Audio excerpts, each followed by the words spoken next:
The house was no longer a home. Liam and Chloe moved around each other like ghosts, their conversations reduced to polite, functional exchanges. The laughter that once filled the rooms had faded into memory, replaced by a heavy silence. The betrayal had carved a deep wound into their marriage, leaving them trapped in a cycle of hurt and regret. Friends and family noticed the strain, but no one could truly understand the depth of their private agony. They stood at a crossroads, the future uncertain, torn between the fear of letting go and the pain of holding on. Their journey, whether together or apart, would begin with a single heart-wrenching question: can a love so broken ever truly heal? The crisis crept in slowly, late nights, emotional distance, and a growing sense of unease. Chloe's suspicions grew until Liam finally confessed he'd had an affair. The truth shattered their world, turning every memory into a source of pain.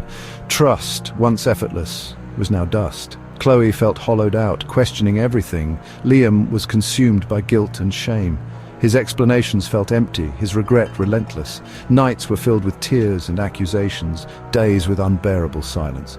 Chloe checked his phone, desperate for answers that only deepened her pain.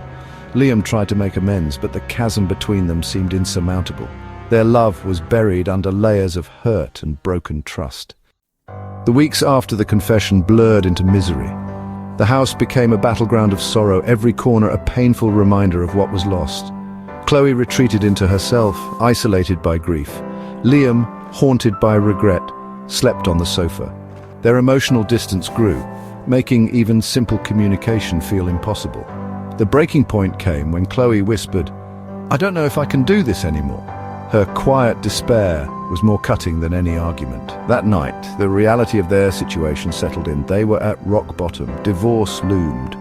But so did the unbearable thought of living in emotional purgatory. In this brokenness, a tiny seed of possibility began to stir.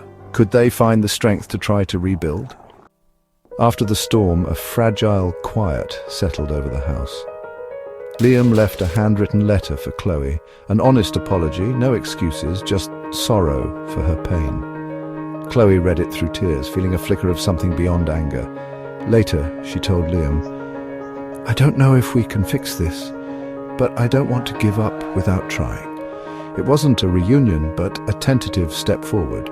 Their first real conversation was awkward and painful, filled with fears and long silences. But it was honest.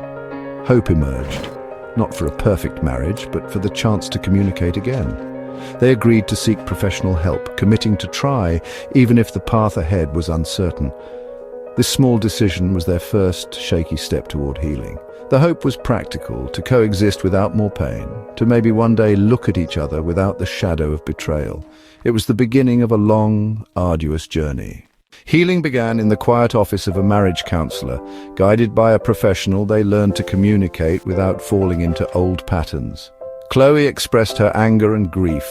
Liam learned to listen and validate her pain. It was grueling work, often leaving them raw, but it was necessary. They leaned on their shared faith, finding comfort in rituals and messages of forgiveness. Slowly, trust was rebuilt through small, consistent actions. Liam's transparency, Chloe's tentative bids for connection. There were setbacks, triggers, anger, moments of despair, but they held on to their commitment, learning patience with each other and the process. Healing wasn't linear, but they weathered the setbacks together. Each small act, a cup of tea, a genuine question, became a brick in their new foundation. They learned that mending a broken heart takes time, effort, and grace. Their journey was far from over, but they were moving forward. The turning point came not in a single moment, but through quiet, vulnerable conversations. Chloe confessed her fear that the old them was gone. Liam admitted his fear of being defined by his mistake. This mutual vulnerability brought empathy and understanding. They talked about building a new marriage, one rooted in honesty and forgiveness. Inspired, they decided to renew their vows in a private ceremony by the lake where they'd once fallen in love. Their new vows were realistic, to be honest, to choose each other daily, to honor their scars as symbols of resilience. Standing by the water, they spoke their promises, closing the door on the most painful chapter of their lives. Renewing their vows wasn't a magic fix, but a powerful symbol of their commitment to a new beginning. It was a conscious decision to build a stronger, more intentional foundation.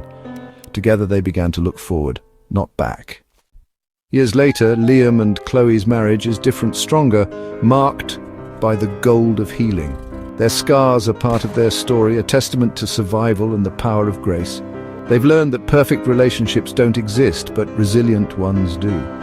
Forgiveness is a daily practice, and their love is restored by integrating the past, not erasing it. Their story offers hope. No relationship is beyond repair if both partners are willing to do the work. It takes courage, patience, honesty, and sometimes professional help. Their journey proves that from the wreckage, something beautiful can emerge.